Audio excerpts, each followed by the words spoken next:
Happy Thursday. Welcome into another Microsoft Flight Sim 2024 live stream. And welcome to sunny Oakland, California, on a flight from Oakland to Los Angeles. Today we'll be taking out the Ejet, the Flight Sim Studios E190 freighter version. Now, this is something I learned during my little research, is that this is a plane that actually does flights. Now, it's not a plane that FedEx owns, but it's a plane that FedEx contracts with. So, for example, Mountain Cargo, I think it's Mountain Air Cargo, they do a lot of cargo hauling for both FedEx and UPS. Well, there's a company as well that does the same thing, but they fly the 190, which is rather interesting. So, that's what we're going to be doing today. Just one flight this afternoon, right? Yeah, afternoon. Kubi, welcome on in. Let's see. J. Russ says, I guess I go watch a real pilot and an official beta tester. Welcome in, Jay. Jay had some harsh words to share with the world, with a certain individual. But that's in the past.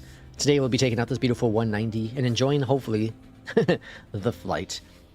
Now, for those who don't own the 190, keep it in mind that this plane is an experimental build, as well as, of course, the 170, 175. And what I found was that some flight plans, the plane just does not like. It does not like. So I did a test flight the other day. It was the Malaysia flight that I showed on stream. And that one had some problems getting it to not WASM crash when I load the flight plan in. So again, some flight plans, it may cause issues. I'm not quite sure where the issue is. They're not taking any support for the experimental build from anyone who is on that build. They're taking it from the beta tester still. So obviously they're getting continuous updates of the plane. And eventually, look how small it is compared to that big old giant that 777 on the left. That's crazy. Look at the size difference. I didn't know it was that tiny. I know the E-Jet's a really tiny plane, but wow. That's a huge difference. Rumple Silkskin, welcome on in. Joe says the 190Fs fly in the U.S. I think so. From my little bit of research, not owned by FedEx, but owned by a contractor that does cargo. So let's go ahead and jump into the cockpit of the beautiful 190. I've done a couple flights now at the 190. I actually did really cool one the other day. I did the Mexico one. It was really awesome. The flight was pretty much fantastic the entire time. Really cool. It's a mini plane. Yeah, neighborhood, welcome in. I keep on saying neighborhood. It's just neighboring. Okay, so let's go GPU connecting there. And then we're going to go over here, import the flight plan. Hit that button, Go to departure. We'll go ahead and get our departure information from Beyondatc momentarily. Before we do that, let's go up here to the top. Let's go and get battery 1, 2 on. Arm the emergency exit. No smoking. Fasten seatbelt sign. Get that APU fired up. Nav lights. Good deal there. And I'm going to go ahead and... I wasn't going to do first officer, but then I was going to. So I'm going to go ahead and do first officer. I was doing this thing as well. Give me a little bit of an assist here on the flight. And then we're going to wait down here for our systems to fully power it up. It's wild how long it takes the 777 to fully power up. You know, so you can see all the avionics. It's pretty crazy. This plane's not too bad. I do wonder why it takes so long. The 190 isn't at the same developer level. The 190 isn't at the same dev level as the 175. They should be. I believe they are. The version you have for the 190, 175 is the same version you have for the 190, from my understanding. Cabin pressure mode. Unless I'm incorrect on that, which is always possible. Oxygen. All right, so you can see that brought it in. Checked. Now, if it's having issues bringing in the flight plan, you're going to see WASM up here. It did not happen in this case, so knock on wood, everything should be fine. Fuel. Over to departure, runway 30 is what I'm expecting. Pounds. Via Sindel 5. Transition is Susie. Hello, Susie. I've done this flight a billion times. Arrival into LAX today. We're expecting runway 24 right. There's a possible chance of change because the wind is gusting 11 knots crosswind right now. So there is that possibility of an arrival change. We'll see what happens. ILS. The star is going to be Ironman 2. Seatbelt signs. Over here. And the Burgle transition. Apply that. Performance in it. Plop that there. That's all looking grand as well. Okay, flight plan on here, and then over here we can go ahead and go to, what am I looking to do? I'm going to performance and then takeoff. All right, then up here it's looking for beacon light. I don't have that turned on, so we have that now on. Cool. Oakland clearance. Hello from FedEx 1869. We are ready for IFR clearance to LA.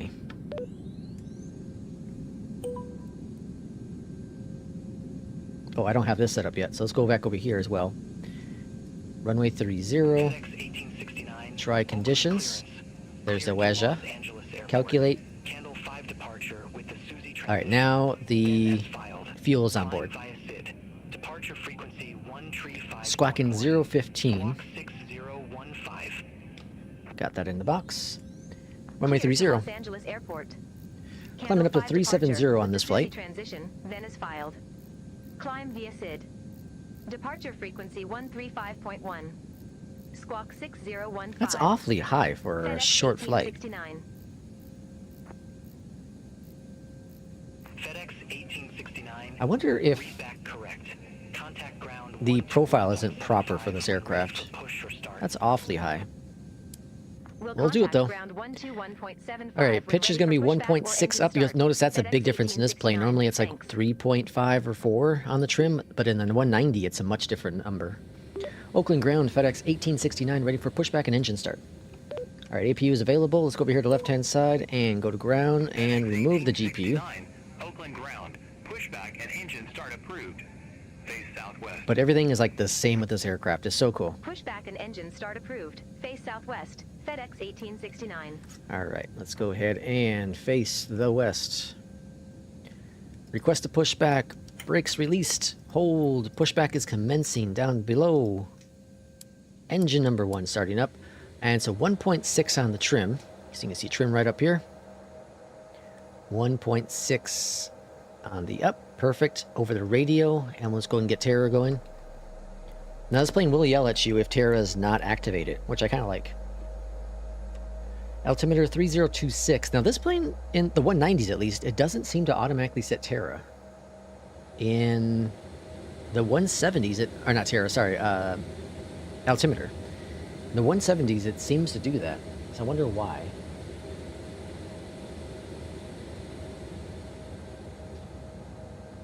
There's that big old 777. Engine 2 started. Alright, engine number 2 is coming on board. And we're waiting for about 20% here on the ends.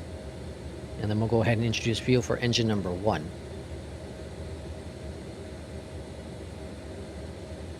Alright, same thing. Or I shouldn't say fuel, but start engine number 1. So 1's firing up next. Flaps. Now this one also, flaps are 1, I believe, right? Yep, flaps 1. So instead of flaps 2, like the 170, this is a completely different flap configuration. So flaps are coming on down to 1.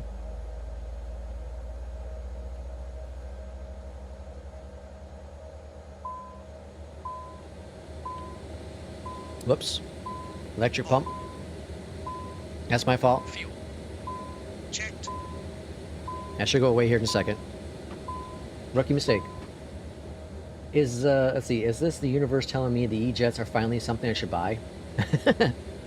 Well, they're still experimental. There's still issues with it. But they're a lot better than what they were prior to the experimental build. I have fun with them. An awful lot. Alright, and engine start flows. I am really looking to buy the 727 Super. I have the 727-200, right? But I think I'm going to buy the Super. The Super's like 23 bucks.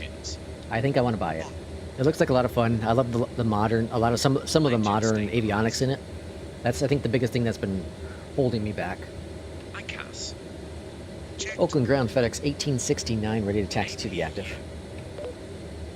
APU off, taxi lights on. Runway 30 taxi via Bravo 5. Bravo, Whiskey, Whiskey 2. Alright, Bravo 5, Bravo, Whiskey, Whiskey 2. Let's go and taxi out. Bravo, Whiskey, Whiskey 2, FedEx It's a fun little plane. I know it gets its hot, its heat. The thing is, most people are giving a lot of the heat towards the developer, which is a fair thing you can do because it's been a very long time. We haven't got the updates. Well, we're finally getting the update that we probably should have got a couple years back. Flaps. But Set. I still say, when this plane is finally out officially, Test. it's going to be a very solid plane. Full left. FedEx 3884 Heavy, request pushback. Neutral. Neutral. FedEx 3884 Heavy, Full back. ground. Hold position for traffic. Neutral. Neutral. Neutral. Hold position. FedEx I don't know why that says neutral so often. Alright, so we're on Bravo, taking Whiskey down here. It's on the left. pushback approved. Face southeast. Facing southeast for them. Approved. Face southeast. FedEx 3884 Heavy. Alright, 300 on the heading. This is Tango. Next one's going to be Whiskey. Well, actually, no. Technically, there's still this... What is this? Additional parking, I guess. Then we'll be taking Whiskey. See, I own the E-Jets, but have never flown any of them. I will fly inside the 777 on my next trip. Jay, I think you should try the E-Jet. Just try it. I think you should give it a shot. It's a super easy plane to fly. I think you'd actually like them because it's very much like an Airbus. Very, very much like an Airbus. A lot of automation. Simple plane. Obviously, you don't take it on any of your long hauls, but do like a little short hop, domestic short hop. You keep waiting for them to go on sale. Yeah, when I bought mine on a sale, what, 2 years ago probably? It's like the only sale I've ever seen. And it was like $30 at a steal. For $30, it was a steal at the time. It still is today. I've definitely got my $30 out of it. You know, my idea of 30 hours of $1 per flight hour. I'm way over that with this plane. I probably have, if I had to guess, again, this is total guess. If I had to guess, I'd say I have between 100 and 150 hours in this plane. You know, in the E-Jets, not just in this 190. 190 I just bought. What day was that? Sunday? Monday? No, Sunday, right? Or was that yesterday? No, I don't remember no more. I will fly it when I put. Hold on. When I put it inside the 777 cargo. I know the E-Jet's a small plane, but next to the 777, that was wild. How big is the 727 compared to like the E-Jet? The 727 is not a big plane either. Like I was telling Jay Russ and whatnot. Oh yeah, multiplayer's off. Sorry, Kubi. I forgot to turn it back on. I was going to turn it on to test out the new server stuff, but I forgot. Sorry. FedEx 1869. Contact Oakland Tower 12. All right, we're taking. What are we taking? Whiskey 2. Over to tower So we're taking the first one here. FedEx 1869. Although it says 1 here. That's weird. The chart says 2. Oakland Tower, FedEx 1869, ready to go, runway 30. FedEx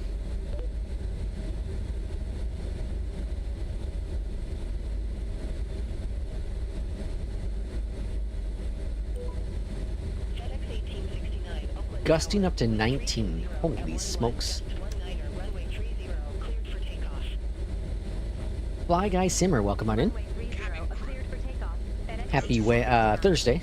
I was gonna say Wednesday. Auto throttle. Armed. Auto throttle is not armed. So they did change some of the stuff where like certain physical buttons don't work anymore. It's weird. Like I have a command now that works for auto throttle, but it doesn't. If that makes any sense. All right, here we go. Lined up on the runway. So let's go ahead and bring up those throttles up. Stabilized. Stabilized. Auto throttle is set. Checked. Toga. Togwing. Let's go. Oh, there goes a FedEx taking off too. 777. Or taxiing out to line up. How goes the E-Jet? I love the E-Jet. I'm having fun with it. All right, we got a headwind gusting up to 19 knots. Jesus. 100 knots. Now remember, this is a little bit longer than the 170, so we're going to ease back on the pressure. Ease back on it. Rotate. It's a pretty powerful plane. For being a small little guy, Got some really good engines on them. Ease it. There we go. Gear up.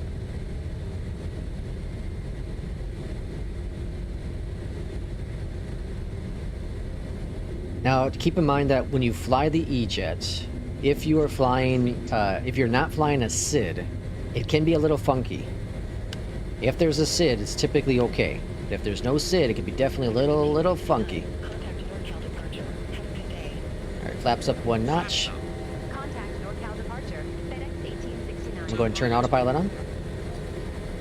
Flaps full up. NorCal departure. FedEx 1869. Downtown San Francisco there. Acceleration altitude. FedEx 1869, NorCal departure. Good day, radar contact. Climb the Now, flight level we 180. have a restriction here at 2... Climb Was it maintain 2,000? level 180. Yeah, 2,000, so we're going to hold here. 1869. Plane's doing a good job. I wanted to test to see how this worked. That's why I turned on autopilot right away. I wanted to see if it's actually doing what it's supposed to do. And it is. And they give us a climb to flight level 180. Same with the same with the CRJs. Been waiting for them to go on sale, but even through the holidays, nothing. Yeah, I'm surprised the CRJs weren't on sale. I'm trying to think the last time the CRJ was on sale. It's been a while for that too. I got mine transferred over from the marketplace. Alright. Just, I want to see how high it's going to nose up here. Looking pretty solid. Looking pretty solid. Pretty good. Oh, nosing down. It's trying to build up speed to 250, so that's why it's nosing down, but it's a little aggressive, right? Like a roller coaster. Next restriction's 10,000. Interesting. Let's see. Kubi says good flight. Lex is a tiny plane, short hop kind of pilot. Hey, I fly the 777. I did a 777 flight last night off stream, but I did one. Let's see. I'm a wide body, long haul kind of pilot. I don't know. I have no interest in doing any flight that's over 500 nautical miles. Zero interest. Absolutely none. There's not a single route that I was like, yeah, that'd be kind of cool. That's like over 500 nautical miles. I've done a handful that were between 5 and 6. A handful of them. But very, very few. Very, very few in between. It's typically, I have to, typically there's a movie or something I'm going to watch. Something that I know I can fill most of the void up. Or I'm cleaning or doing something. Something that's going to occupy my time. But like, I won't just like walk away from my sim, like go out and eat or go to work or something like that. I have zero interest in doing that. I don't want to like fry up my graphics card just because I'm doing a 1,000 nautical mile flight. See, I watched these and I think, should I get it? I listen to other streamers and go off the idea. Plus I hear Flight Sim Studios are a bit funny with the content creator policy, so conflicted. Well, here's the thing. Put away the whole developer stuff, alright? It doesn't matter who it is, any builds, PMDG, Flight Sim Studios, it doesn't really matter what developer, right? Put all that stuff in the back. If it's a plane that you've done your research on, and you're like, yeah, you know, I understand it has some issues, or it's flawless, people are saying, if it's a plane you're interested in, buy it, right? Buy it. You're the only person that you have to convince that you're going to like the plane. Only you. Only you. Thank you for the membership. Much appreciated. And landing lights. We're going to watch. Okay, so we got 10,000 restriction up here, so we're going to hold off on the landing light stuff. But like, you really do have to just kind of make your own decisions on that kind of stuff. If you listen just to one creator, if you listen to just, you know, 5 people streaming it or one person making a video on it, you're never going to make the decision on your own. You have to watch multiple different points of it, right? When this plane first launched a couple years back, I watched a handful of people, and I was like, I don't know, right? For whatever, $60, I don't know. But the moment it went on sale, I was like, done deal, done, purchased. And it's one of those planes where I regret not buying it day one. And the same thing is with the MD-11. The MD-11 has some issues, right? But I also regret not buying the collector's edition of the MD-11. Because the MD-11's a fun little plane. Oh, not little plane, it's a big plane. But it's a fun plane. Really, really fun plane. You see, I only like long hauls when I'm working and it's in the background. Like an idle sim, yeah. Every developer has hang-ups. Just fly what you like and enjoy. Yep. I do long hauls when I compress time. I haven't really done much when it comes to like time acceleration. I feel like it's cheating. That's just me though. I feel like it's cheating.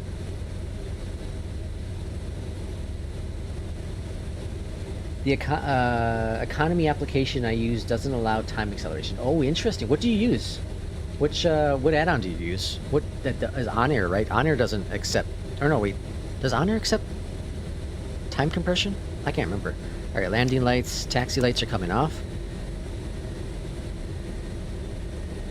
I've been saying I want to try On Air again. It's been a long time, but I got so much time in APL. I have so much time in APL. It's the same thing like buying a second APL copy like J. Russ has.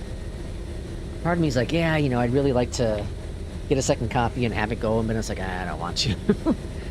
That's why I have Fly the Line, which I'm waiting for them to add in more airlines. If they can get me some regional airlines, I'll probably do Sky West for Fly the Line, and then probably stick with FedEx on APL. I really like the FedEx routes. I really, really like them. They're like the perfect little routes for me. I'll get bored of them eventually, but there's a reason why I have. It's between SkyWest and FedEx for my 1 and 2 airlines with APL that they have the most flights in. It's just a perfect amount of flights that are under 300 nautical miles. The perfect amount. And you get to go on the East Coast, West Coast, Asia, Mexico, Ireland, UK. There's so many cool flights. The one thing I'm really missing is like not getting any like Canadian flights, which is surprising. I haven't really gotten any. I'm sure FedEx has some sort of like flights into Toronto from. I'm sure there's Memphis to Toronto, but there's like no. I guess it makes sense. It'd be everything out of Toronto or Winnipeg, Vancouver, down to the hub, right in Memphis. That's a long flight. Let's see, GWPH, welcome in. If you've been owning this plane for like 2 years now, then you can complain about the slow development. But if you don't, just look at it. Just look at what you will get now without the emo. Yeah, that's a very good point. That's a very, very good point. Is the plane worth $60 now? I think so. I think so. But again, you have to make that decision on your own. Do you like little short hop planes? Do you like regional airlines? Are you willing to be an unpaid beta tester? The plane's fine. It's going to have issues. It's an experimental build. You're going to probably run into a WASM crash. I've done probably 15 plus flights with it, and I've only had one in-air WASM crash. The other WASM crash I had was on the ground because the flight plan not loading. That's it, and I'm fine with those ones. The ones in midair, those ones tick me off. But the loading ones, whatever. Doesn't work, swap to another plane, you know. It's not the end of the world. Standard pressure. I haven't done time acceleration in 2020 or 2024, but I did a lot in FSX. I don't think I've ever done an FSX. I've done a little bit in 2024 when the career mode, when I was just doing the career mode. Because, you know, a 172 going 200 nautical miles? Hell no. That's way too long. Way too long. Let's see, On Air does. I used to use that. I'm using FS HUD's new Aero Economy doesn't allow time acceleration? Interesting. I need to look into the Aero Economies thing. I've been interested in looking into it, and I just keep on forgetting about it. Fly Guy Simmer says, yeah, I'm going with APL again. Just got a new job in there. Ooh, let's see. Same with me, but with BA, I keep getting pulled back into Speedbird. I think I did a little bit with BA. Just a little bit with BA. But mostly I spent, in terms of Europe, I think Ryanair is where I flew the most with Europe in APL. Ryanair and then Aer Lingus in Ireland. Lufthansa, I did a little bit with, only like a couple weeks, not very long. What's this pilot's life? A pilot's life is a career mode. It's a career mode, so it's an add-on. I'll show you here on screen. I'm not going to click on any buttons, because if you click on another menu, sometimes it clicks you out, or like it locks up and breaks. I'm not doing that. So this is a pilot's life chapter 2. It's a career mode. It's like $35 or so. But anyways, what happens is you start off with it, and you get automatically 5 random airlines to fly for, and they're all like 1-star airlines, right? And the goal is to continue doing flights, building XP within it. So every flight you do, you get X number of XP. You also get money. The money can be used to buy a new license for aircrafts, or used to like for skips, like you can skip a flight. I think that's it, right? I think that's. Well, then you can also use it to buy like tickets, whatever, if you want to buy tickets. And tickets are like you can pick your own route, kind of thing, right? So, anyways, your goal is to make enough XP to jump into another airline, airline your choice, but you have to apply to them, just like in real life. It has a grid, so you have to be within this quartile to be accepted into this airline. And I like it because it's got grind in it, but it's not like crazy grind. Like I went from like some tiny little airline in Canada for a week, because we have to work for the airline for at least 7 days. Okay, 7 real days. And then you can apply for another airline. It will automatically pull it will pull a list of airlines you are automatically accepted into, but you can also apply for those airlines. But anyways, my second week I was able to jump over to Sun Country, and then I did from Sun Country I got over in, who did I get into after that? I think it might have been SkyWest. And then I did a lot of flights with SkyWest, and that helped build up my XP quite a bit. I think from that point I was able to go into any of the airlines I pretty much wanted. I was getting offers. I started getting some offers from some 4-stars and 5-star airlines. And now my score is pretty good, my XP is good, so I can pretty much get into wherever I want. FedEx and UPS, they're like punks to get into sometimes. It's a roll of the dice, but it's really cool. It's honestly one of the best add-ons you can have for Flight Sim. If you're looking for like a direction, something to kind of keep you going for flights instead of you picking the flights, APL will pull real world routes with that airline. And as long as you have a license, you can fly any aircraft you want. You don't have to just fly the flights, the aircrafts that they own. For example, FedEx doesn't own a 190. So I can fly the 190 anyways because I have license for it.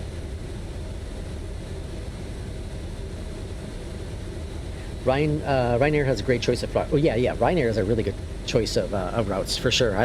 It was fun flying with them. I stopped because I think I got into them at the tail end of Flight Sim 2020, right before 2024 came out. And I think I had to jump over to a different airline because obviously the Ryanair flies a 738, nothing else, and 737. And it took a while for us to get that in there, other than the Asobo Max.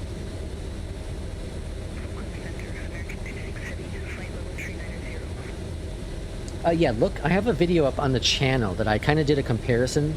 Let me see if I can find it real quick with APL. Did it not too long ago. It compares both Fly the Line and APL. How did I do that? Well, I guess it was longer than I thought. Was it back in early October?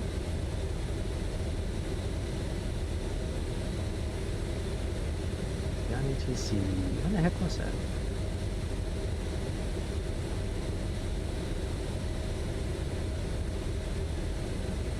Oh, here we go. I was back in August. Okay, never mind. I have done it a while ago. Okay, I'll post a link here. There's the video I did on Fly the Line versus, well, not versus, but Fly the Line and APL. The problem with virtual airlines and career modes apps, just for me, is being judged for everything. I'd rather just fly without worrying about a grade. Yeah, I get that too. I totally get that too. Now, APL is really good because there's really no grade, right? You get a score at the end, but it's because you got the lights on at the right time, You're not nose diving. You have your flaps configured. You know, it's that. The landing rate is considered in it, but it's not like a massive window. Like I mean, it's a pretty big window. I think it's if you get under 300 FPM, like it's fine. It's more about just following SOP. Lights are off before you hit 10,000. Lights are on at 10,000. Landing lights are on for takeoff, etc. It's a very basic stuff. Fly the line is a little bit more grady on you. Like fly the line, you have to hit the touchdown zone. And you have to be on time for the departure, on time for the arrival, plus or minus 5 or what is it, 15 minutes or something like that. You have to be on the center line when you land and take off. Like it's definitely a lot more grady. So like if you're having just a bad wind or something like that, it doesn't take any of that in consideration. You're kind of just screwed. It's got to be the perfect day, right? That's what's kind of nice about NewSky. NewSky will give you a little bit of will be a little more laxed on like a crappy day. It says challenging conditions, so it's going to give you a little bit more to work with that stuff.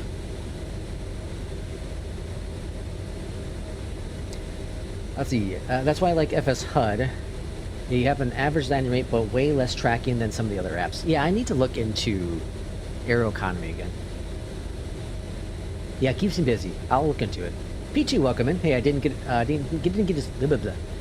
a stream notification just seeing you're live. Welcome in, P2. You were napping with Piper. Whoa, aren't you supposed to be working?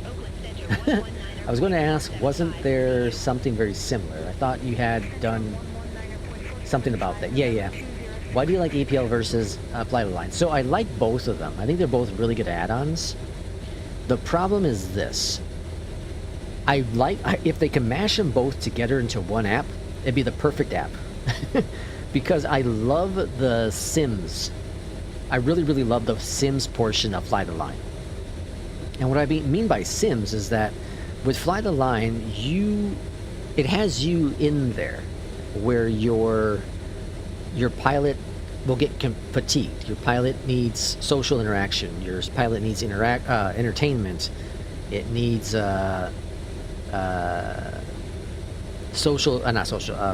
development, stuff like that, right? And every flight you do, you lose a percentage of every one of those categories.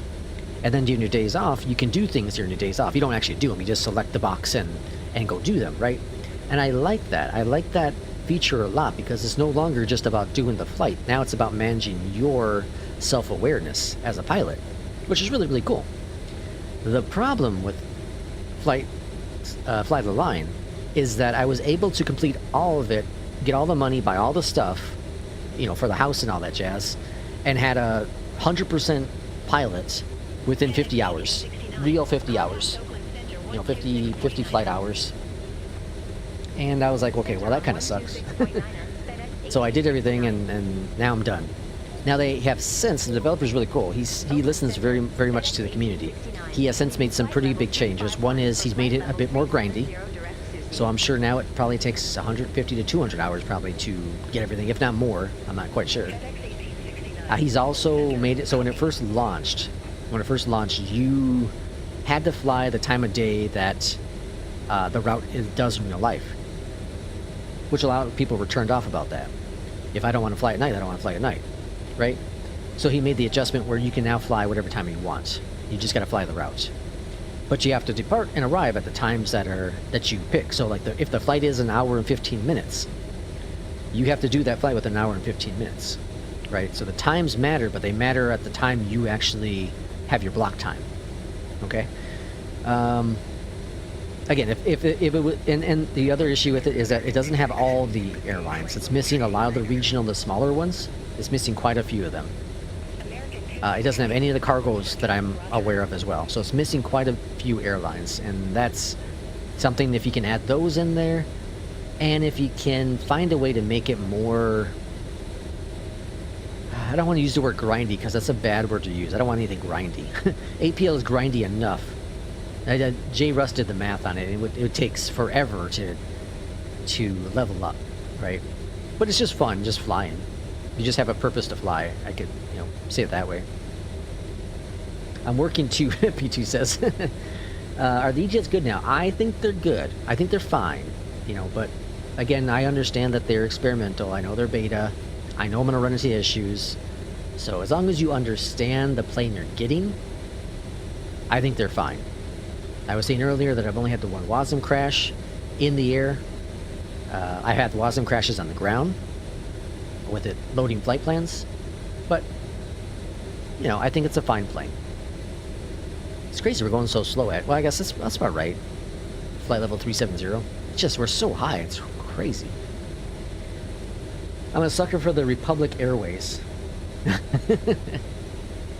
What I really want is I want a career mode to bring back some old airlines, and that's what I'm hoping if they ever do a Pilot Type Chapter 3, which they probably will at some point. But if they ever do, what I really, really want from them is to add in historical airlines. Imagine flying Continental. Imagine flying Northwest Airlines, right? Shoot, what's the, I just had a good one. The heck is the one I was just thinking of? I can't remember now. But anyways, imagine flying some of these old airline routes. It'd be tough to probably find all the routes, right? Because I know APL gets their information. TWA. Thank you. That's you knew exactly which one I was picking. TWA. But I think APL gets this information from Flight Radar 24. I could be wrong on that. I'm not 100% sure. But I think they update their routes every month, which is cool because you get the latest routes, right? Airlines all the time add routes, remove routes. It would be really tough for the historical stuff. I know when I first got into NewSky, I was trying to build a Northwest Airlines historical route, and it was tough to kind of find all the routes that Northwest Airlines used to do. There are some websites that help you out, but it could be a little challenging. Let's see, I'm getting ideas of doing a BA Skyflyer. Ooh, in the 190. Pan Am, that's another one I like. Yeah, Pan Am, another historical airline. That'd be really cool if they did if some career mode or APL or whoever it is does some sort of historical routes, or airline, sorry. I think that'd be so freaking cool.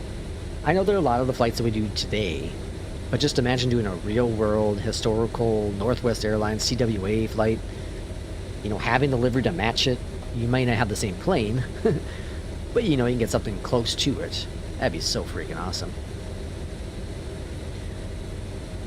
I don't remember if I did any City Flyer. BA City Flyer.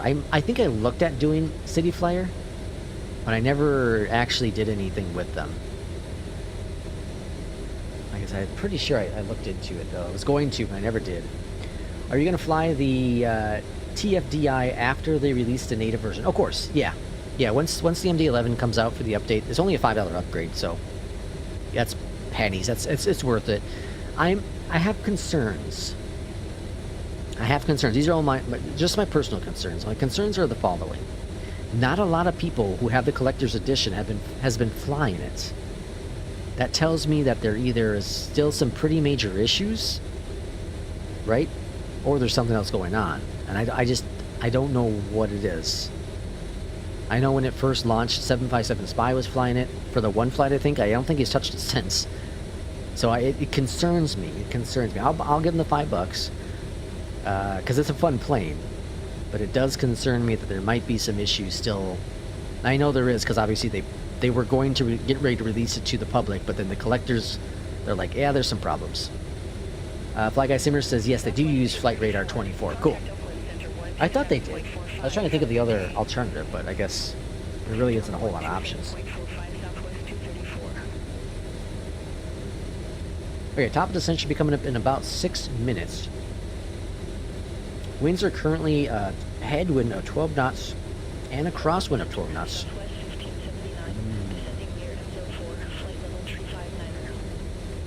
Let's stop a descent on here. Right there. Okay, well that's it. Let's prepare for the arrival then.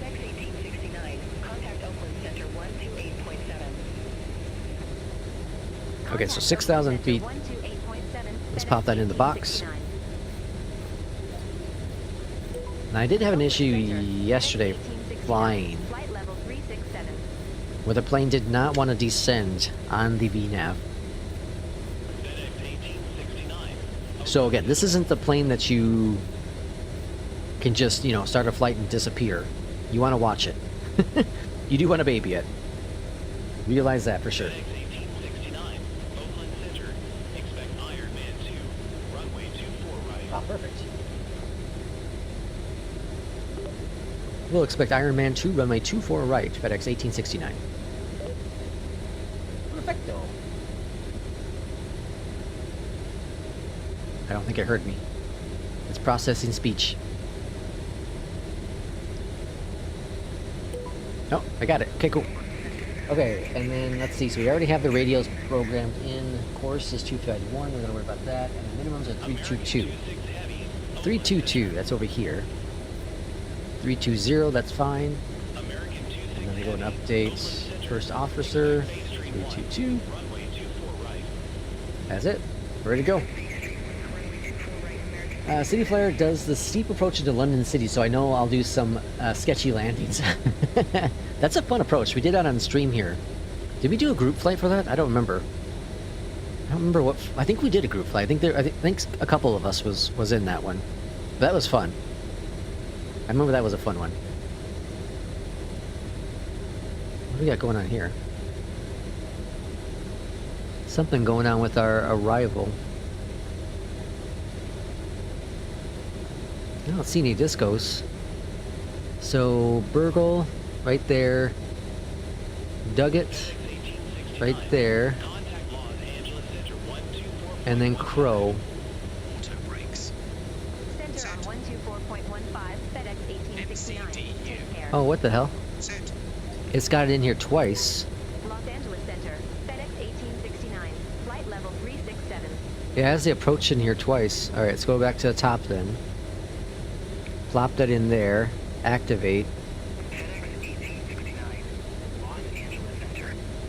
It's still in there twice. Why is it in there twice?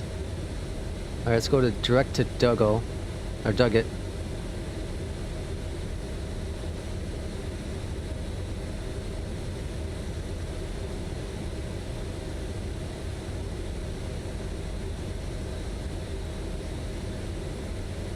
Can I clear out any of these? Can I delete these? Delete.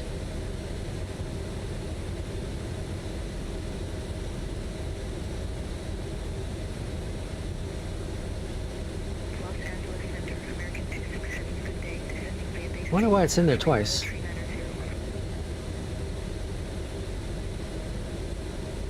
American 26 Los Angeles Center. Roger. I think I checked because that's why it wouldn't descend for sure.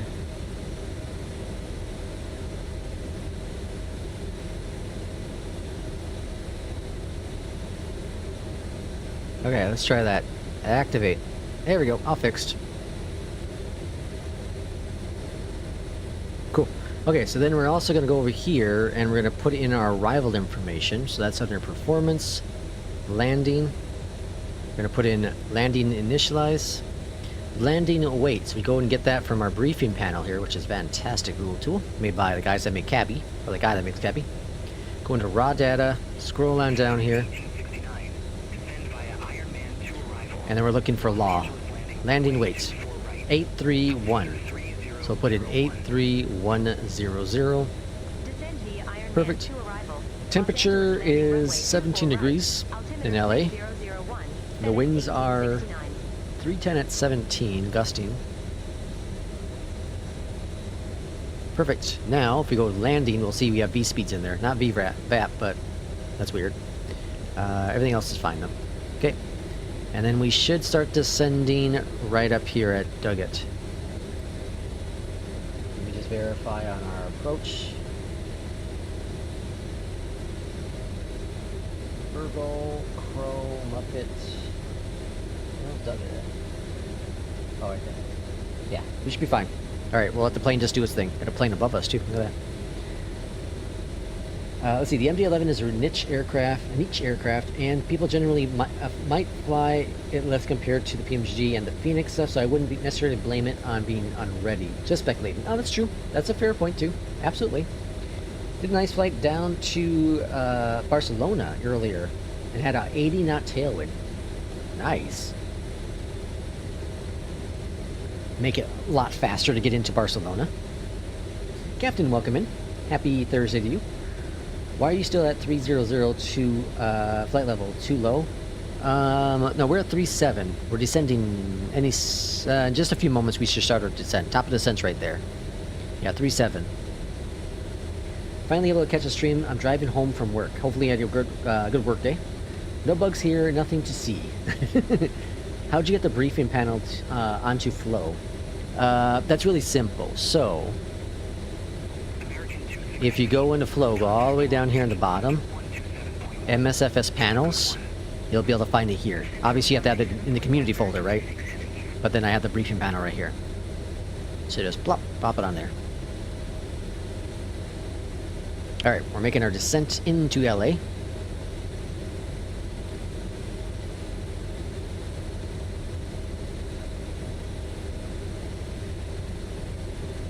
FedEx 1869. Contact Los Angeles Center 127.1. Alright, over to LA Center. Contact Los Angeles Center 127.1, FedEx 1869. Los Angeles Center. I'm trying to think if I did something wrong Descending via Iron with the Man. setup. Flight level 350. I don't think I did, though. I'm pretty sure I didn't. FedEx 1869. Los Angeles Center, copy. I think for some reason it just imported the flight plan twice. Unless, no, it doesn't do departures and arrivals automatically from SimBrief. Huh. I don't know. That was weird. I've never seen that. Gonna jump back into the Max maybe tomorrow? Max is a fun plane. The iFly Max is a really fun plane. I can't wait for Service Pack 1 to come out.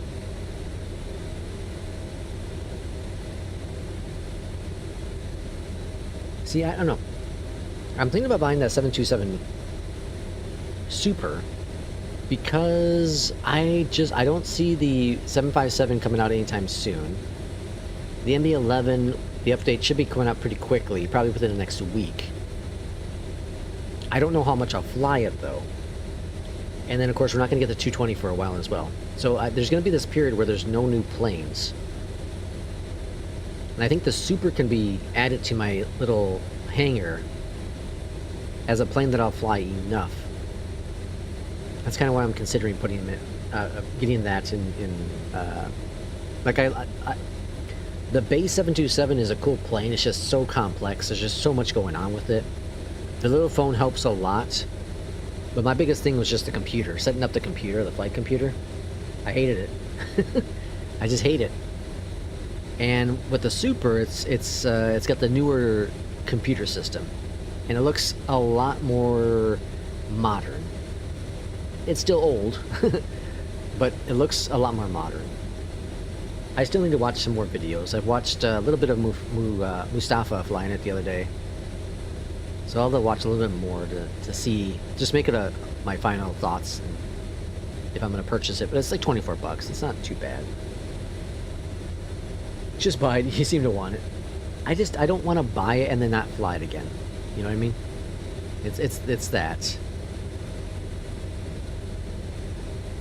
Can't wait for a Service Pack 1 either, and the 220. Take my money. Yeah, for sure.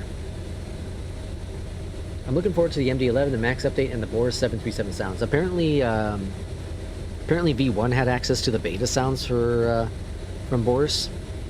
I'm not gonna watch it or listen to it because I want to get the experience on my own. They're gonna be the same as the 2020 version. I'm sure, which are really, really good. But yeah, that's gonna be a day one. If there's an upgrade fee, I'll pay for it. If it's not, that's good for Boris. It's gonna be interesting to know if he's actually gonna charge for an upgrade. November 819 Lima Alpha. Because it's like, what's the pack? Like 10 bucks? Climb and maintain flight level 240. Turn right heading 155. Max update looks amazing. I'm with you. Yeah, I'm super excited for that Max update. Super excited for it. American 26 Heavy. Contact Los Angeles Center 1. There's so many really good planes we have right now for Flight Sim 2024. I remember when Flight Sim 2024 first launched and all we had was the default aircrafts in terms of airliners. And now we are, a year plus, right? What are we, 14 months or so since release, and we have so many planes available. FedEx 1869. Like, okay, what do I fly? What do I fly most often? Have a good day. Okay, so we got the 777, the 737 NG now. We got the Max.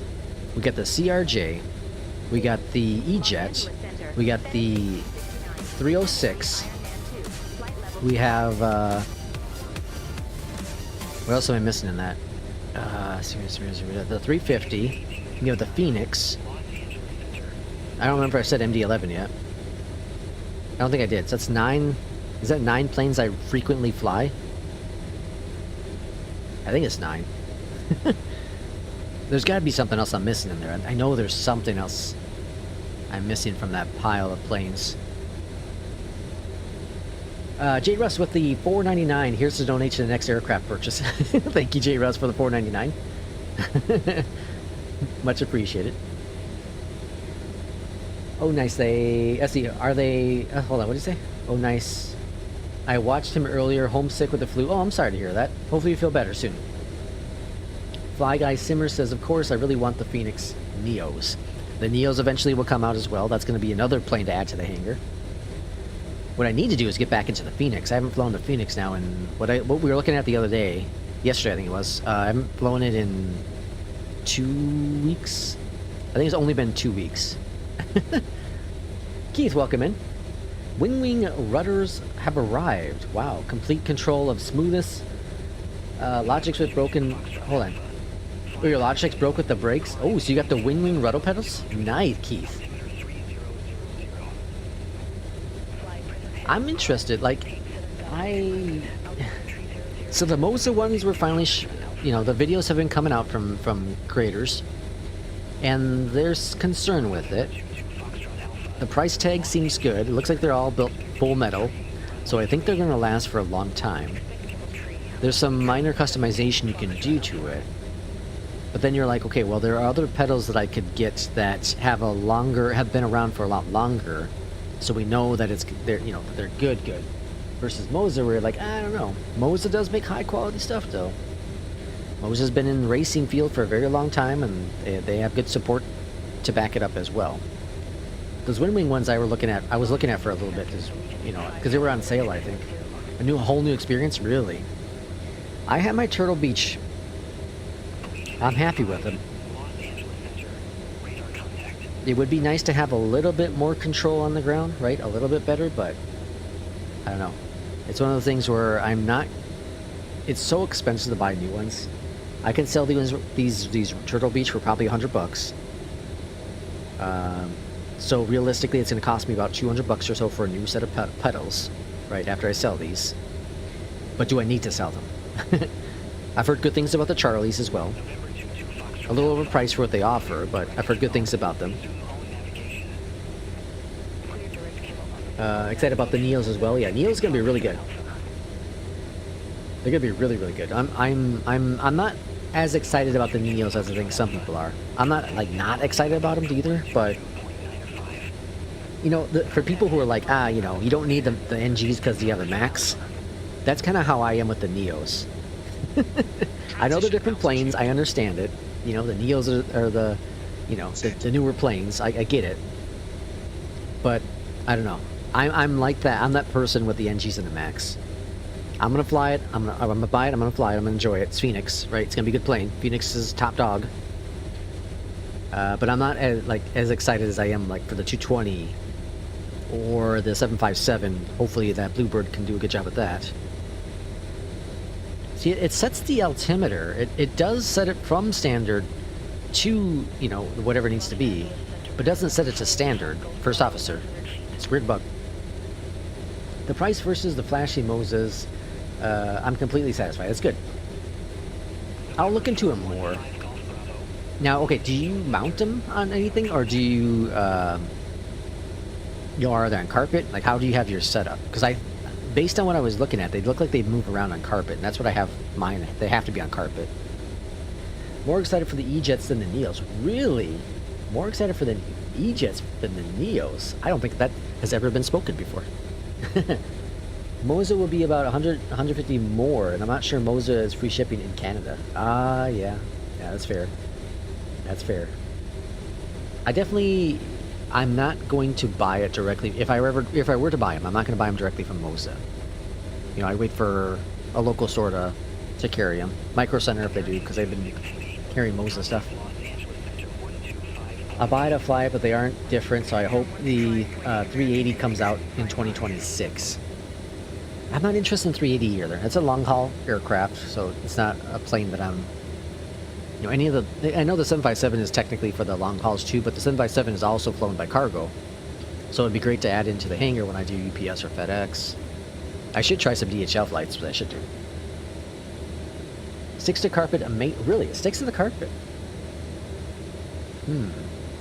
Like, they've gotten good reviews. They look pretty awesome. They have that dampering ability, I think, too, right? You can buy a dampering, like the Moza. They don't have the weird circular motion that the Moza pedals have, that I was kind of turned off about. And I think the WinWing ones are much tighter, much smaller footprint than the big old Mozas. I like the spacing what I have for the Turtlebeach. I have it pretty tight, more realistic, and like a little prop plane. Contact SoCal approach. I would have to look at the measurements to see where the WinWings are. So good to go away from plastic. I mean, I will be able to tell a big difference between the FENIX Neos versus the CEO versus Neo. I don't know if I'm smart. I don't know if I'm smart enough. SoCal approach. FedEx 1869. Good day. I'm not sure if I'll be able to tell the difference. Yeah, I wouldn't be able to tell the difference. I wouldn't be able to tell the difference for sure. The pedals feel like the chef's kiss. Will says, I'm excited for the 757 freighter, UPS, DHL cargo ops. I don't like long haul stuff that much, and I feel like the 757 is a good medium, good for medium range. Yeah, Will, for sure. I can agree with that. I can agree with that. Yeah, I'm excited for the 757. If it's the 757 and the 220 is what I'm mostly excited for. I don't know what else is coming out. Like, again, I'll buy the Neos when they come out, but I'm definitely more of a Boeing pilot. There's no doubt about it. There's something about Boeing planes I really just like, which is why that 727 is in the back of my head. The A321neo will make a big difference with the added tanks and range, transatlantic ops. Yeah, I think the Neos are going to be great for people that do the longer hauls. I don't know what does anyone give me like a really quick breakdown of what the difference between Neos, other than fuel efficiency, the difference between the CEOs and Neos? Because I know the efficiency is the big portion of it, a big factor. Real men use yokes. Better words have not been spoken. It's more flying than managing. In the in the Boeings, yeah. All right, landing lights are coming on, taxi lights on. Will says same. I love Boeings in terms of their balance between too much automation and manual. Yeah, like the E-Jet here is very automated, very automated. This might be even more automated than than the Airbus, which I didn't think was possible. But that's kind of the aim for it. You know, it's aimed at the regional people that cop on in here and kind of get the feel of what an Airbus would be like, and then eventually move yourself over to an Airbus. I'd be curious to know, like, the average pilot, the average airline pilot, what do they prefer? The automation, the ease of use of flying an Airbus or an E-Jet, or the manual flying of a Boeing? Like a FedEx pilot would be interesting to ask. Because you got a 777, which is a lot more automated than, you know, the 737s. It'd be interesting to know. All right, 8,000 feet. We got 6,000 restriction is right there, I think it is. I'm going to go ahead and get my heading set up for the arrival. It's always a hit and miss where Beyond ATC is going to have us turn in for the arrival here at LAX. I also don't remember where the cargo is at LAX.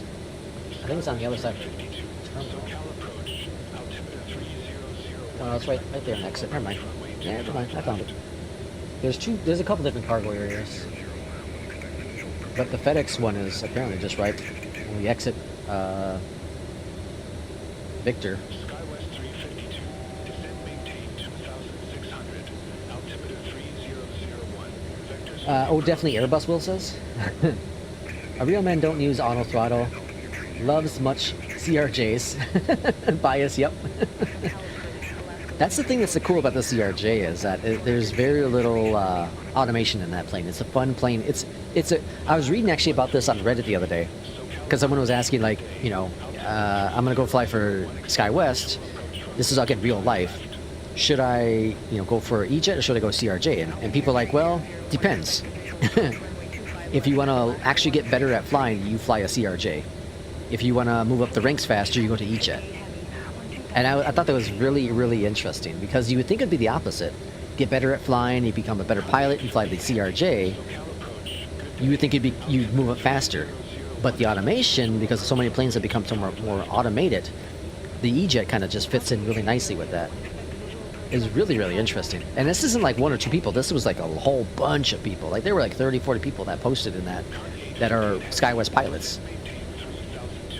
It was really interesting. Let's see.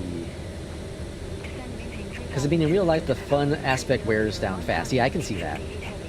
Pretty much performance and the fuel efficiency you mentioned. Longer range, just great to have in the hangar for stuff like BA ops, utilize CEOs and the NEOs. Call me geeky. WinWing PAP 3 has arrived. I'm officially a Boeing convert. Oh no way, Captain! You got the PAP 3? Nice. I want to get it, but 075. I want to get it. It just doesn't work really great for the setup I have. Just does not work with the setup I have.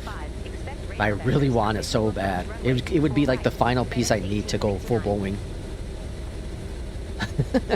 Alright, heading 075. We're at 6,000 feet. Well, the 777 is fly-by-wire. I think 777 is a perfect balance. Yeah, I agree with that. The 777 is so much fun to fly. It does have that, it has that mixture in there, right? It's very nice. Boeing did a really good job at kind of copying Airbus with that one, but also it's its own thing. Alright, making our descent. 4,000 feet. We're going to switch this over to localizer 1. 251 on the course. That is all good. Perfect. Looking good on the arrival. And it has altitude banana. What does that mean? 777 is great, yep. The PAP 3 is awesome and you'll love it. Oh, I want it so bad. I really do. I would have to find a different way to get this setup working here. Like, I've thought about converting and getting an actual stand and getting everything on a stand. The only reason why I'm opposed to doing it is because of video editing. Pretty much every game I play now, I use a controller. So there's no problem there. Alright, so we want to drop down to 2,900. Pop that in the box.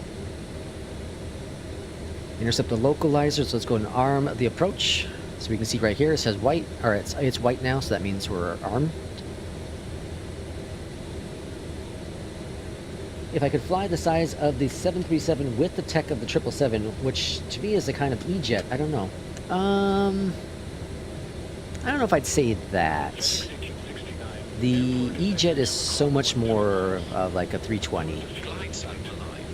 There's very little Boeing feeling with the E-Jet. I think, at least. Let's see. We have the field insights, FedEx 1869. Alright, 4,000 feet. We're on the localizer. We're going to watch it, though, because this plane is a little funky sometimes.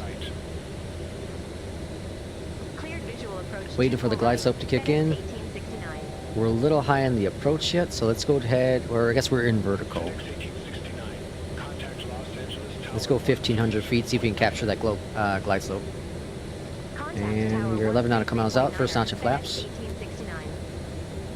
Flaps.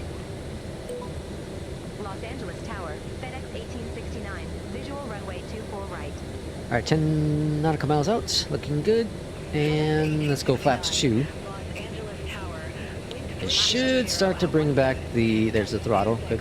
I mean the speed indicator. 24 right clear to land, 26 for the gust.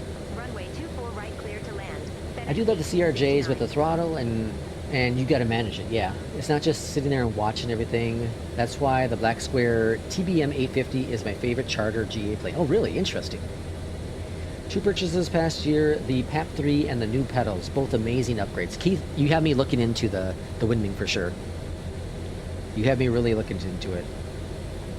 Well, if let's see, well, if I had one wish for flight sim community for 2026 is completion of GSX. Yeah, good luck with that one. Alright, we're not getting glide slope captured, so autopilot's off my aircraft. Flaps a little high on the approach now. Flaps 3. Gear coming down. 2500. Let's get that nose down. I think that's... I didn't manage the vertical speed as well as I should have.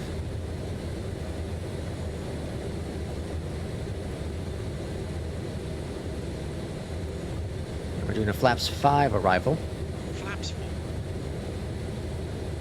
Boy, this crosswind isn't joking, man. This is gonna be a rough landing, I think. I have not buttered this plane yet. I have not buttered this plane. The 190, the 170s I have no problem with, but this 190, it's different to handle on landing. It's very different. We would all benefit from completion in that space, yeah, for sure.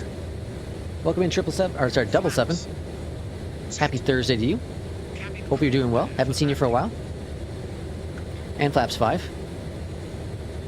Flaps 5. Completion, not... Oh, competition, not completion, sorry. Had the flu, sorry, just stopped. Should just stop talking, no. Yeah, competition would be amazing to have at GSX. Competition would be incredible to have at GSX. I don't know why there isn't. I don't understand. I understand the complexity of it all. It's just amazing there's zero competition. You're gonna watch, because auto throttle sometimes is really funky in this aircraft. I've had it on 2 flights so far where it just went crazy on the speed. So just kind of watch it. By this point, though, if you're at this point for the arrival, you should be fine. It should automatically disconnect auto throttle on arrival. Minimums. It's typically within that first, like, 5 nautical miles. Boy, this wind is not playing around. Dang, man. Look at the crab room coming in. Jesus. 100. 50. 40. 30. 20. See if I can actually get a good landing. 10. Alright, hold it. Hold it. Look at the crabbing. Jesus. Get that nose down. Gently. Oh, hold it. Alright, cool. That wasn't too bad. That felt pretty decent. My feet felt decent. Alright, reversers. Reverse green.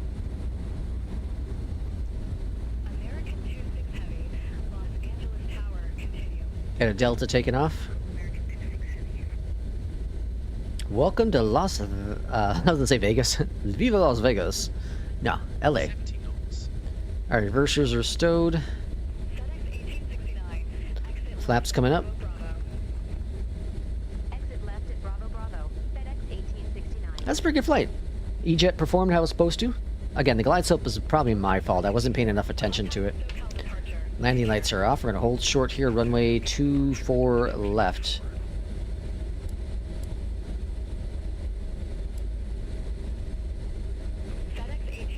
Master, welcome in. Did you get... yeah, I have chase plane installed. Yep. Ground 121.65. It's fantastic. I love chase plane. 69. Have a good one. Los Angeles ground, FedEx 1869, holding short runway 24 left, ready to taxi to ramp 264. FedEx 1869. Welcome But, to Los Angeles. Ramp 264 taxi via Alpha Alpha. I'm not sure if it was butter, but it definitely felt pretty good, even with that wind. Like it's a 12 knot Ramp 264 crosswind, Alpha Alpha. gusting up to Hold short 26 runway 24 left. FedEx crosswind. 1869. I think it went really well, especially for a plane that doesn't handle crosswinds very well. Although this is a little bigger, so maybe it's a little easier. Cross runway 24 left at Alpha Alpha. Continue taxi via Alpha Alpha. Charlie. Bravo 17. Holy smokes, they want us to taxi all the way on the other side of the airport. 5 right. Ah, what the hell, might as well. We'll do it. Cross runway 24 left at Alpha. We'll Alpha. taxi on over there. Continue taxi via Alpha Alpha. I've not used my Velocity 1 yoke. I think I have to dig it out for from it somewhere in the attic. I've heard good things about the Velocity 1. Irishman had it, and something, I don't remember if it broke or something happened with it. That's why he ended up going with the Turtlebeach. I meant the Turtlebeach, with the honeycomb stuff.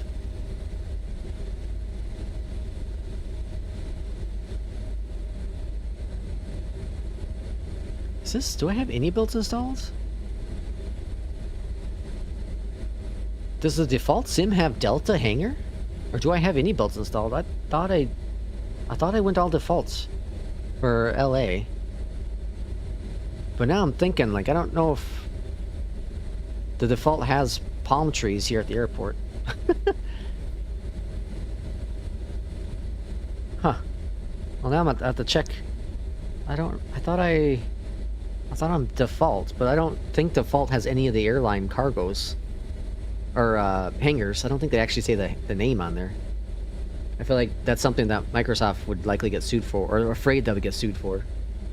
Beautiful landing and flight and landing, Lex. Time for me to get some sleep. Thanks for coming in, Fly Guy Simmer. Have a great night. I might stream tomorrow night. We'll kind of see. Might stream tomorrow night. Saturday night I'm considering it as well. And then Sunday for sure. Sunday morning. What does crabbing mean in the crosswind landing? So it means your plane is coming in at an angle. So instead of being straight like this line, you're coming in at an angle.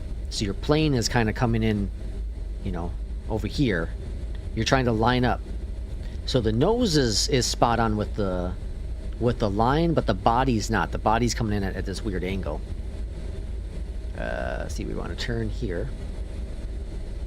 That's what crabbing.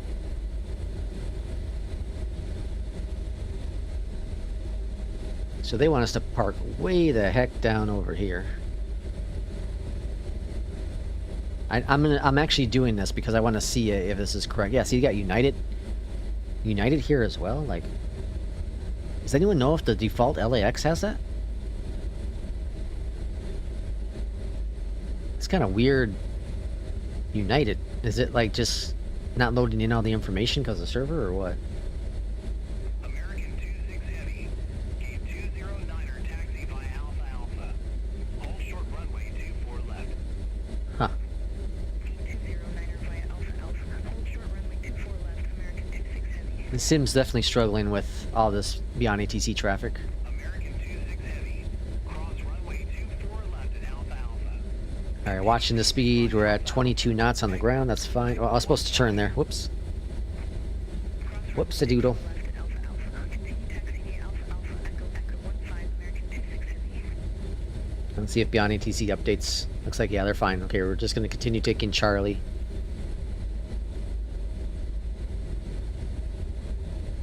I don't think I've ever parked on this end. I think I see a... maybe not. No. There's Alaska.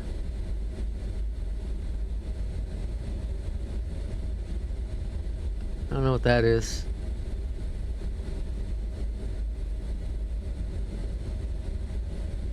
I think?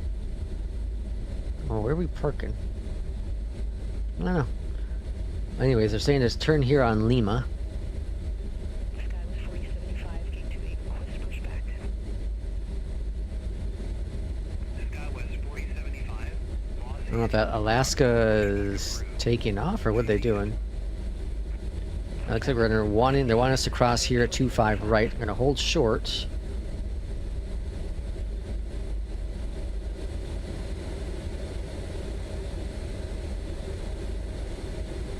Alright, so we either had planes on takeoff or landing or something's going on here because we haven't gotten clearance. I see a plane down here. They're getting ready to taxi onto the runway. That's why we're holding short.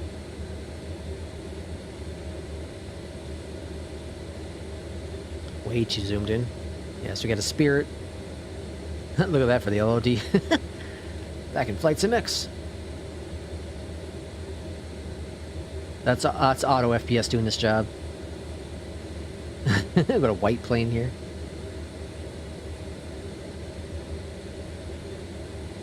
We could have gone. There's an Alaska. Yeah, a bunch of floating planes.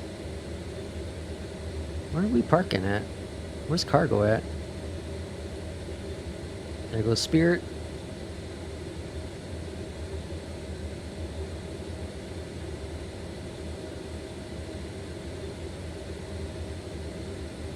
I think we're... Cargo must be right over here, behind this pillar. Bye-bye, Spirit.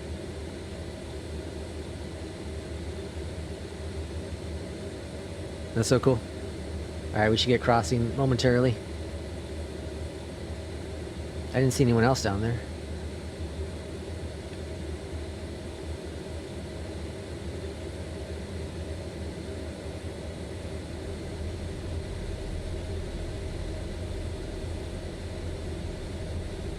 Come on. Spirit's long gone. We can go now. Let us go. Come on, Beyondatc. I'm just gonna jump. I'm just gonna go. Oh, they're waiting for Alaska to cross. They can cross us both. 75, request taxi. That's weird. That's interesting that they're not allowing us to cross because they're crossing. So if there's any plane on the active, they won't let them. They won't let another plane cross. It's interesting. So they're crossing Taxi to runway 24 so that they can. Delta 9 Delta. I'm assuming they're getting ready to take off 25 right. Guide was 4075. Be my guess. FedEx 1869. That's us. Cross runway 25 right at Alpha. 25 right. Continue taxi via Lima. Hotel Golf. Oh. Hold short runway 25 right. Okay. Yeah. Okay. I would say they're just gonna let us cross 25 right. 25 right at Alpha 1. Continue taxi via Lima, Hotel, Golf. Hold short runway 25 right. Wait, what? FedEx 1869. They want us to recross over? What are they doing? SkyWest 4075. Contact Los Angeles Tower 1 tree point niner. Over to Tower 1. I'm just gonna go down Sky was 4075. over to cargo. FedEx 1869. Cross runway 25 right at Golf. Continue taxi via Hotel Golf. I'm just going down here to cargo. Charlie 4 Charlie. Because now it said hold short 25 right. 25 right at Golf. Continue Les is taxi confused. via Well, the map looks right, Charlie 4, Charlie, FedEx 18. but we still need to get over 25 left.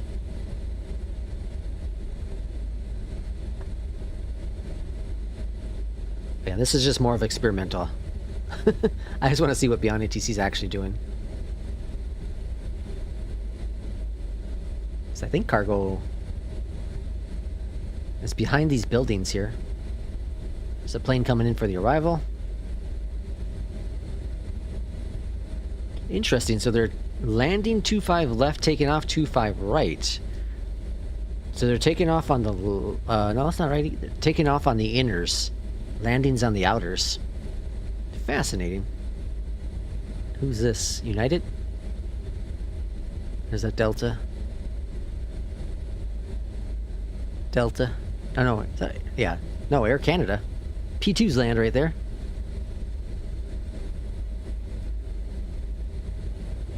Alright, watching the speed.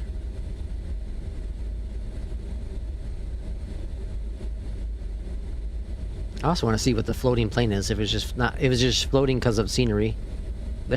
That's a heck of a float right there. Whoa, we gotta go around.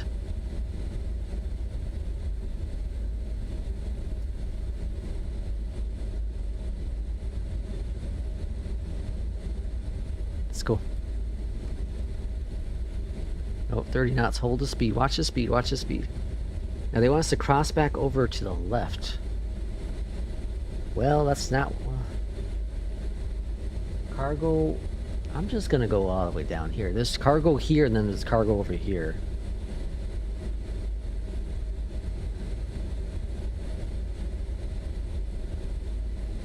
We'll just go after this Alaska. We'll go park over here. I was gonna park over there, but... Yeah, I think all those planes are actually floating. We'll cross as soon as they take off.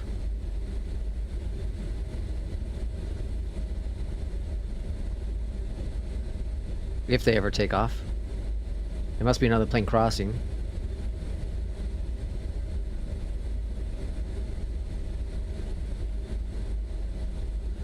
Actually, did they give us clearance to cross? They did. They're holding for us. Why are they holding for us? Yeah, the map, the Beyondatc map has us crossing, not holding. Alright. Thank you.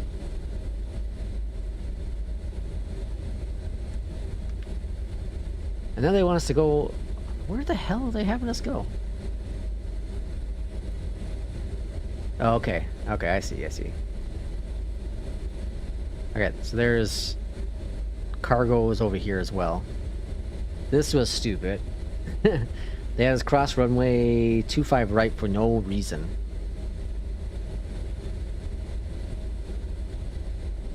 I need to check to see if this is actually in it builds or if this is default. I think it's default now, because I think any builds has. Doesn't it have like the actual models of these hotels? Pretty sure. Yeah, I should have just parked back at FedEx where I normally do. Oh well. Experiment completed. I don't know if this is actually cargo or not. We got a American Eagle plane over here though. So they want us to park over here by American Eagle. Okie dokie.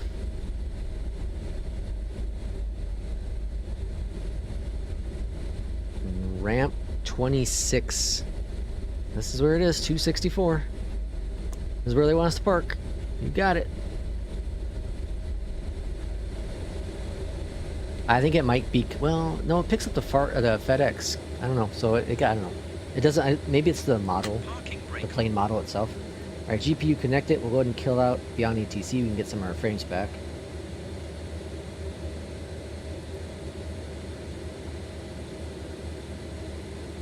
All right, that's all good, and that's all good as well. Actually, let's go back up here. Available down here. Nope, not there. Right here. Off and off. We'll check our score and call it a day.